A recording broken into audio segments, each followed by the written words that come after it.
Hey out there, folks. As most of you who watch this regularly know, education is my passion because it's so intimately connected to everything else. And if we get it wrong on education, and we're getting it really wrong right now, we're going to lose on all those other issues that matter to us. So today, I'm very honored to have with us Bruce Deitrick Price. And he is an incredible writer. He also has an amazing passion for education. You might have seen his work at American Thinker, Renew America, the Canada Free Press, all these great conservative websites.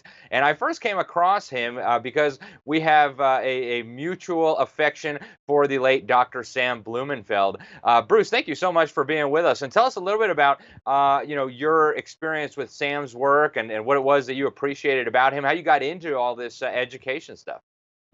Well, he was one of the heroes, and he was, well, there was only 4 or 5 people. I mean, Rudolph Flesch and Siegfried Engelmann and Samuel Blumenfeld. These are the guys I admire most, and I think of myself as just following along behind them. I'm not as deep a scholar as they were, but I'm aggressive like they are. So it's a small company. Very, very exciting to be part of that. Yeah, and I mean you are one of the most aggressive writers in the United States about education, one of the most prolific writers about education. I see your stuff very regularly. So what got you involved in education? Why did you choose education rather than something else to really focus in on? Well, that's good. I was just thinking about it in the last couple of days. I think they say Victorians were supposedly prudes. Anything to do with sex, it offended them. Well, our public schools have reached the point where anything concerned with knowledge, our academic advancement, it makes them very nervous, and they immediately want to shut it down. And so I was well educated at Norfolk Academy and Princeton, and hell, even in the Army, I was well educated. And so when I see something being done badly, my immediate reaction is to say, that's unacceptable. What are these people doing? And so every now and then you see something in the paper which is just totally inexplicable. And then the more you look at it, the more I find it to be like a big crime scene. It's kind of a Sherlock Holmes thing for me. I see all these dead people and wounded people. So my first question is, how did they get wounded, damaged so badly? We got 50 million functional illiterates. Until the school system starts owning up to that, and how did they do it? I'm doing it. So there you go. Yeah. So how did they become illiterate? How and do you suppose it was an accident? I mean, walk us through, Well, the process. Go ahead. yeah, that's the beautiful word you chose there, because they get off by getting people to think that. I had a relative who was a teacher, and she said to me one day several years ago, she said, they mean well, they just can't get their act together. And so I'm thinking about that for 6 months just out of respect for her.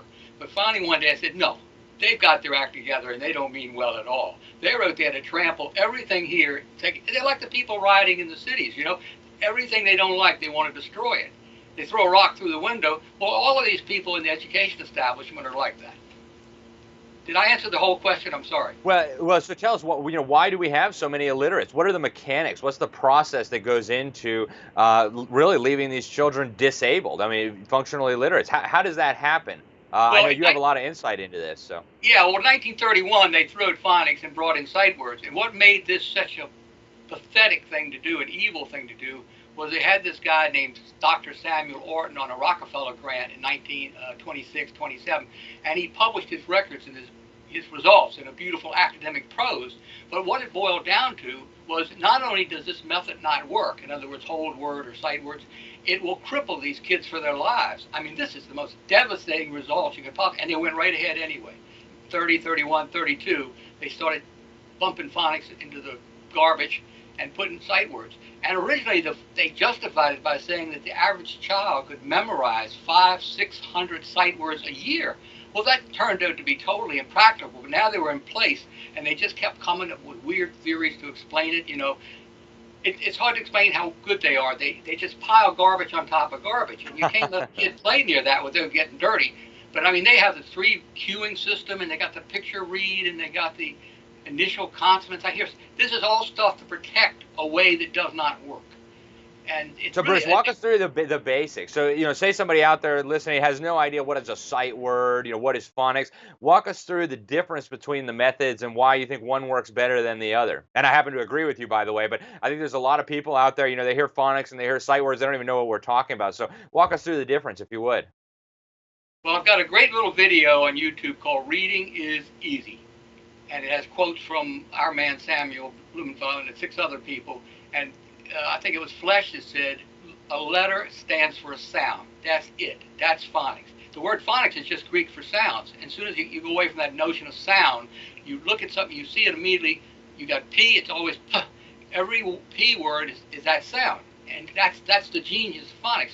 Some genius about 6,000 years ago had a language he was speaking every day, and he told a friend, he said, I can put this whole thing down on paper with just 26 symbols, give or take. And his friend said, you're nuts. We got 10,000 words. How can you do it with, but that's the way it works. Meanwhile, on the other hand, sight words, you take any arbitrary design. Now let's just take this. I got two fingers. It doesn't matter what it is. And I tell you, this is pronounced house. Henceforth, when you see this, say house. Now, could you memorize that? Yes, maybe for a while. How about another 50 after that, and then another 50 after that? You got all the different combinations. The English language was never designed to be memorized visually. All those little vertical strokes, the T and the I and the L and the J, and then you got the ones with the circles in them. And so for a kid, they start getting dyslexic very early in many cases. They just can't do it. The brain can't handle it. And now they're down to saying 100 words a year. It's possible. But then at the end of high school, you got 1,200 words, and you're still illiterate, even if you had a great memory. So, I mean, it's so stupid. I'm sorry. I get carried away on this stuff. I have to remind myself I should be a boring academic when I situation like this. No, I know where you're coming from, Bruce. Yeah, It's my thing is that blankety thing they do in the cartoons, It's all all right. Beep, nonsense. beep, beep. Well, no, blankety with the asterisk and the exclamation point. That's basically when you. I'm trying to think of a note of hope, but this woman named Emily Hanford, she's doing a lot of good work. Yeah, I've seen her stuff. You've written about her?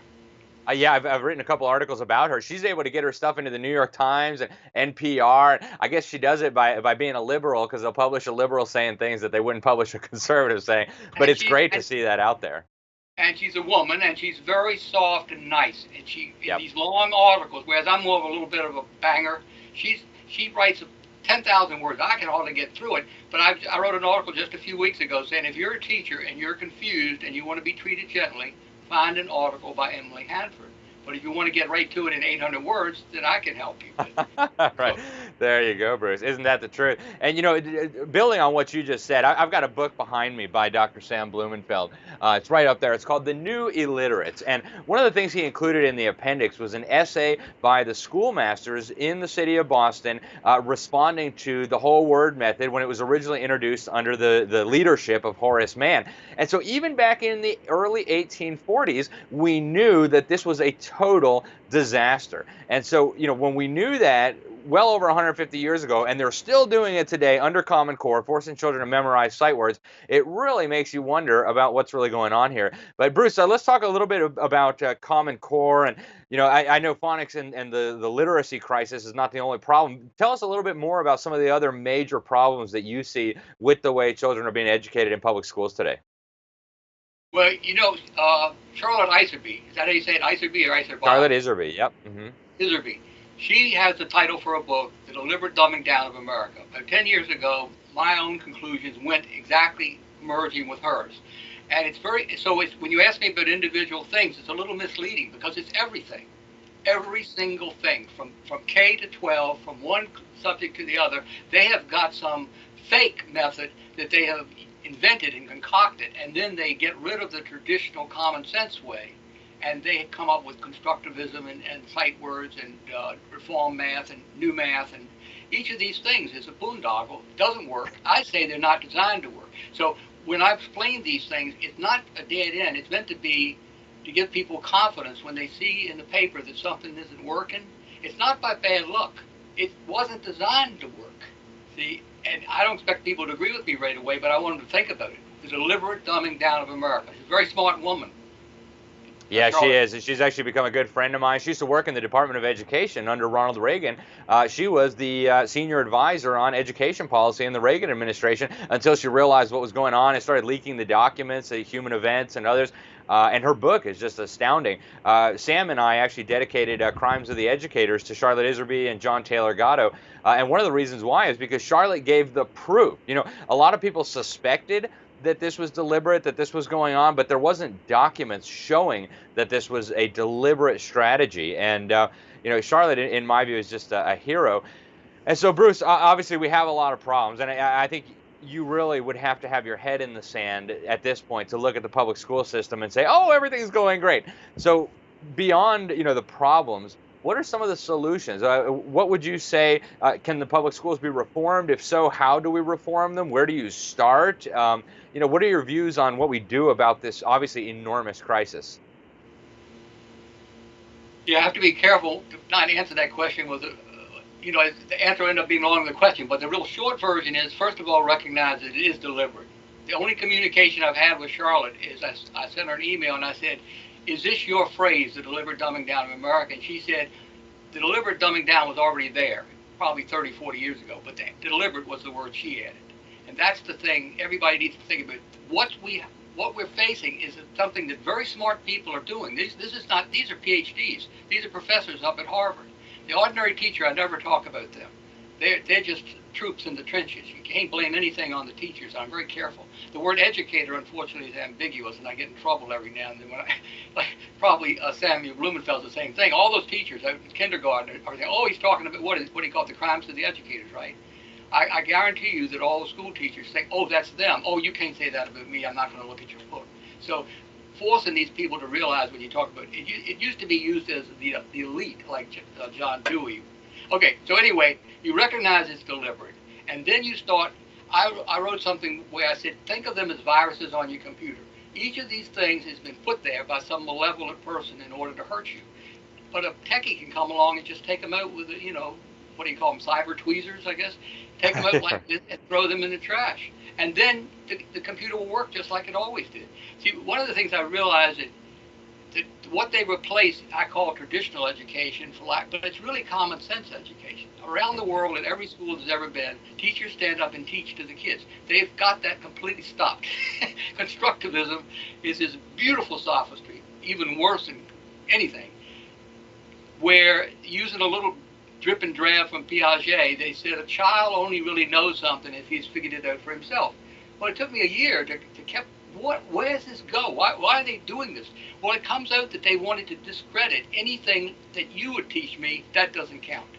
I have to figure it out for myself. Otherwise, it's not allowed. So all teaching has stopped in the public schools. They make everything constructivist. They would have constructivist math, constructivist. They'd make them learn how to. They'd make them invent the alphabet before. But it's a really nonsense thing, because all Piaget was doing was kind of a common sense thing. You don't really know something until you can kind of say it for yourself.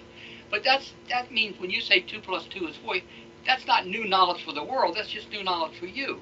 So meanwhile, we don't stop all the other flow of knowledge into you. They use that to completely stop everything. Schools are not allowed to teach. I don't know if you know. I got the saddest letter I ever got was teachers saying, I'm up for promotion or continuation of my trial. And the principal called me into his office and said, I'm not teaching, I'm teaching facts. And he said, we can't have that here. This is a constructive school. I mean, it'll make you cry right on the spot. I swear to God. I can't help myself. How can I help these people who have been pushed around by a whole school system? But I mean, it really kind of steeled me to realize how unfeeling they are. They don't care about the teachers. They don't care about the students. In fact, that's what I'd like to summarize. They like to pretend that they care about education, children, and country. No, all three they don't like. They mutilate. I couldn't agree with you more, Bruce. It's it's deliberate. It's an abomination. It's atrocious, and our kids are paying the price, and our nation's going to pay the price if this continues. As the children get dumber and dumber, and it's really a slow motion tragedy fixing to become a fast motion tragedy. We've just got a few minutes left, Bruce. I'm curious. What would you say to your average parent out there who's concerned about the well-being of their children? I mean, should they try to teach them phonics first before they send them off to school? I mean, what kind of advice would you give to a parent who's very concerned? Yes. And okay, so tell us, what would you tell a parent who's thinking about sending their children to a public school? What do they do?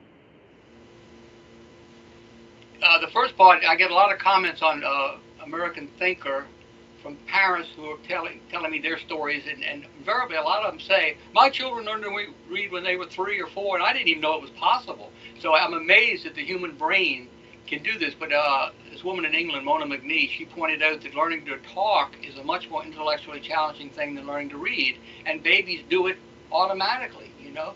So kids can learn to read at 3 or 4, and 4 or 5 months is all you need, and this will inoculate the kids from being damaged permanently by the public school. At least it gives them a fighting chance. Yeah, and they can go get knowledge themselves. So if they can read, they can go to the library and pick up a book. Yeah, they'll know what's possible. See, I think what a lot of people don't realize, reading isn't yes or no. It's like skiing. You can do a little or a lot, or you know.